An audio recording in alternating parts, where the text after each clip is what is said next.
একই নামে দুটো বন্ধু থাকা যে কি চাপের সেটা আজ আমার ছেলেকে না দেখলে একদমই বুঝতে পারতাম না। চলো আজ পুরো জিনিসটা তোদের এই ভিডিওর মাধ্যমে শেয়ার করব। সন্ধ্যা। আজকের ভিডিওটা মানে এখন ভিডিওটা করার একটা ছোট্ট রিজন আছে। রিজনটা তোমাদের সঙ্গে একটু মানে শেয়ার না করলে আমার ঠিক ভালো লাগবে না, তাই তোমাদের সঙ্গে এই ভিডিওটা করা। তারা তোমাদেরকে বলছি, এই যে এই বাবু ভীষণ চিন্তায় পড়েছে, কারণ ওদের স্কুলের এই বইটাতে যেমন এটাতে আছে প্রথম অক্ষরের সঙ্গে হস্যিকার যোগ, দ্বিতীয় অক্ষরের সঙ্গে হস্যিকার যোগ, তৃতীয় অক্ষরের সঙ্গে হস্যিকার যোগ, আর উপযুক্ত স্থানে হস্যিকার যোগ।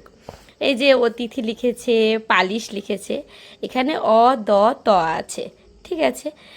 বলেছে উপযুক্ত স্থানে হস্যিকারটা বসাতে, এইখানটায় হবে অ দয়স্যি তয়স্যি, অদিতি।